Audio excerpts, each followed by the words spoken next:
कवि वचन सुधा अक्टूबर 14 सन 1871। ठीक है, 1871 का ये क्या है, एक पत्र है। पत्र का मतलब क्या होता है, जब हम किसी को अपनी सूचना देते हैं। ठीक है, पत्र हमेशा क्या होते हैं, पर्सनल होते हैं। क्या होते हैं, पर्सनल।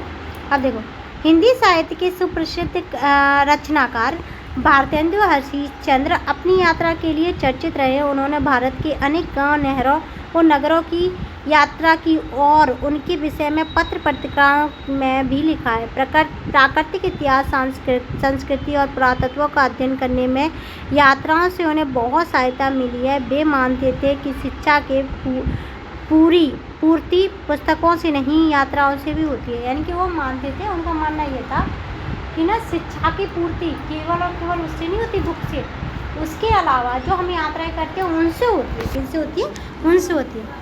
भारतेंदु हरिश्चंद्र 1871 में हरिद्वार की यात्रा पर गए थे। वे लिखते हैं कि मेरा तो चित्त वहाँ जाते ही प्रसन्न हो गया और निर्मल हुआ। यानी कि चित्त मतलब क्या होता है, हृदय। ठीक है, प्रसन्न मतलब होता है खुश, और निर्मल मतलब सारे ही पाप धुल गए। क्या हो गए, सारे ही पाप धुल गए, या फिर मैं बहुत अंदर से धुल गया।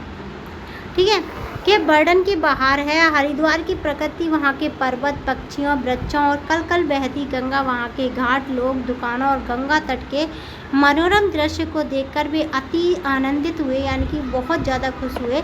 इस पाठ में उन्होंने कवि वचन सुधा पत्रिका के संपादक के नाम पत्र लिखते हुए अपनी उसी हरिद्वार यात्रा का रोचक वर्णन प्रस्तुत किया है। इस पत्र में प्रयुक्त हिंदी का स्वरूप लगभग 150 साल पुराना है। श्रीमान कवि वचन सुधा संपादक महामहिम मित्र वरेशु, मुझे हरिद्वार का समाचार लिखने में बड़ा आनंद आ रहा है। समाचार का मतलब होता है यहाँ की खबरें लिखना। ठीक है, कि मैं उस पुण्य भूमि का वर्णन कर रहा हूँ जहाँ प्रवेश करने से ही मन शुद्ध हो जाती है। भूमि तीन ओर सुंदर हरे हरे पर्वतों से घिरी है, जिन पर्वतों पर अनेक प्रकार की बल्ली हरी हरी सज्जनों के शुभ मनोरथों की भांति फैलकर लहलहा रही है। और बड़े बड़े वृक्ष भी ऐसे खड़े हैं मानो एक पैर से खड़े तपस्या कर रहे हैं। यानी कि उसका ये कहना है कि प्रकृति में जितनी भी चीज़ें ना, ऐसा लग रहा है कि इस गंगा की ही पूजा कर रही है, तपस्या कर रहे हैं। और साधुओं की भांति धम्म, ओश और वर्षा अपने ऊपर सहते हैं।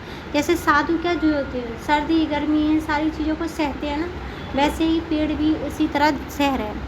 आहा, इनके जन्म भी धन्य है, जिसमें अर्थी विमुख जाते ही नहीं, फल फूल गंध छाया, पत्ते छाल, बीज लकड़ी और जड़, यहाँ तक कि जले पर भी कोयला और राख से लोगों का मनोरथ पूर्ण करते हैं। क्या करते हैं, मनोरथ पूर्ण करते हैं। सज्जन ऐसे ही पत्थर मारने से फल तोड़ देते हैं। मनोरथ मन का अर्थ पूर्ण करते हैं, मन। ठीक है, मन का अर्थ पूर्ण करते हैं। पत्थर मारने से फल देते हैं। इन वृक्षों पर अनेक रंग के पक्षी चहचहाते हैं। नगरों के दुष्ट बाधिक से निडर होकर कलह करते हैं। यानी कि यहाँ पे क्या है, जितने भी बेकार काम हो रहे हैं उन्हें छोड़ करके ना, पक्षी भी क्या कर रहे हैं, अपना गाना गा रहे हैं, अपना राग सुना रहे हैं। वर्षा के कारण सब और हरियाली ही दिखाई पड़ती है, मानो हरे गलीचे की यात्राओं के विश्राम हेतु बिछाई वो बिछियात बिछी हो। यानी कि वर्षा की वजह से ना, जो लोग आ रहे हैं ना, वर्षा की वजह से घास हो गई और लोग उस पर आसानी से बैठ रहे हैं। ठीक है, एक और त्रिभूमि पवनी श्री गंगा जी की पवित्र धारा बहती है, जो राजा भागीरथ के उज्जवल कीर्ति की लता सी दिखाई देती है। यानी कि भागीरथ क्या थी, भागीरथी और गंगा, ठीक है, दोनों एक ही नदी का नाम है, लेकिन एक कहानी जुड़ी है कि भागीरथी क्या है, रिवर है ना, वो ना विष्णु के बालों से निकली है, जटाओं से, तो उसके जैसी लग रही है। जहाँ यहाँ का अत्यंत शीतल और मिष्ट भी वैसा ही मानो चीनी के पन्ने को बर्फ में जमाया हो। रंग जल का स्वच्छ और सफ़ेद है और अनेक प्रकार के जल जंतु कलोल करते हुए यहाँ श्री गंगा जी अपना नाम नदी सत्य करती हैं। अर्थात जल के वेग का शब्द बहुत होता है और शीतल वायु नदी के उन पवित्र छोटे छोटे कानों को लेकर स्पर्श ही पावक करता हुआ संचार करता है।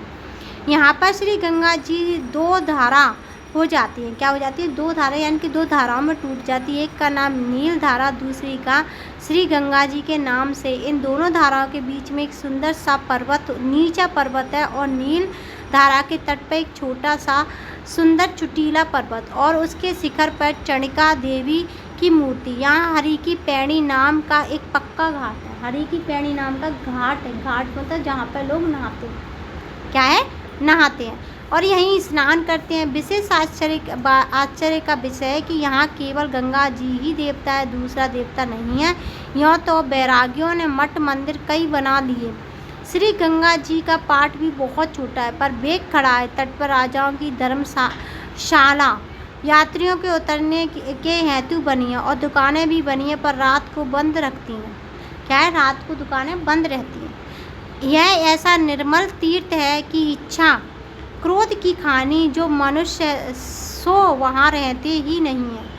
पंडे दुकानकार इत्यादि कन खल व ज्वालपुर से आते हैं।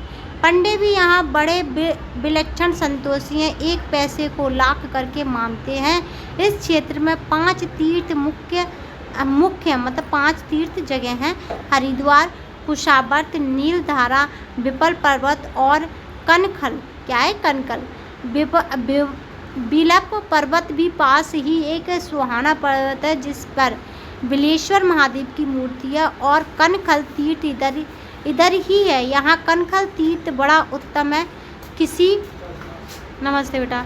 किसी कल में दक्ष ने यहीं यज्ञ किया था। यज्ञ का मतलब क्या होता है? पूजा करना।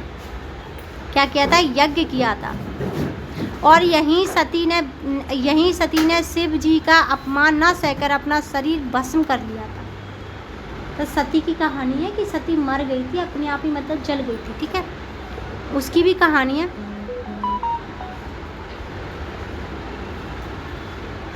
यहाँ कुछ छोटे छोटे घर भी बने हैं और भारमाल जैक कृष्णदास खत्री यहाँ के प्रसिद्ध धनिक हैं।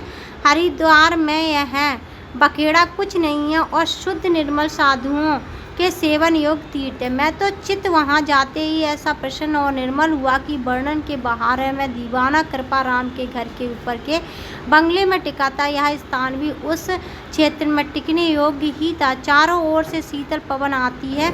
यहाँ रात्रि को ग्रहण हुआ और हम लोगों ने ग्रहण में बड़े आनंद पूर्वक स्नान किए और दिन में श्री भगवत का नारायण भी किया। वैसे ही मेरे संग कुल्लू जी मित्र भी परम आनंदी थे। निदान इस उत्तम क्षेत्र में जितना समय बीता बड़े आनंद से बीता। एक दिन मैंने श्री गंगा जी के तट पर रसोई करके पत्थर पर जल के अत्यंत निकट परोसना मतलब भोजन किया। जल के छल के पास देखो, यहाँ से देखना, यहाँ कुछ छोटे छोटे घर भी बने हैं और भरमाल जैसे जय कृष्णदास खत्री यहाँ के प्रसिद्ध धनिक है। हरिद्वार में यहाँ बखेड़ा कुछ नहीं है और शुद्ध निर्मल साधुओं के सेवन योग्य तीर्थ है। यानी कि क्या है? तीर्थ है। मेरा तो चित्त वहाँ जाते ही ऐसा प्रसन्न हुआ, यानी कि मतलब मेरा हृदय निर्मल हुआ कि वर्णन के बाहर था। मैं दीवाना कृपा राम के घर के ऊपर के बंगले पर टिकाता। यह स्थान भी उस क्षेत्र में टिकने योग्य था। चारों ओर से शीतल पवन बह रही थी, ठंडी ठंडी हवा। यहाँ रात में ग्रहण हुआ और हम लोगों ने ग्रहण में बड़े आनंद पूर्वक स्नान किया और दिन में भी श्री भगवत का क्या किया? हमने श्री भगवत का पारायण किया भी। वैसे ही मेरे संग कुल्लू जी मित्र भी परम आनंदित थे। निदान इस उत्तम क्षेत्र में जितना समय बिता पाए बड़ा ही आनंद में बीता। मैंने गंगा जी के तट पर रसोई करके पत्थर ही जल के अत्यंत निकट परोसा खाना। जल के छल के पास ही ठंडे ठंडे आते थे। उस समय के पत्थर का भोजन का सुख होने की थाल के भोजन से कहीं बढ़ के था। चित्त में बारंबारता ज्ञान था, वैराग्य था, भक्ति का उदय हुआ। झगड़े लड़ाई का कहीं नाम ही नहीं था। यहाँ और भी कई वस्तु अच्छी थी बनती थी। जनेऊ यहाँ का सबसे महीन था। जनेऊ मतलब माला जो पहनते हैं।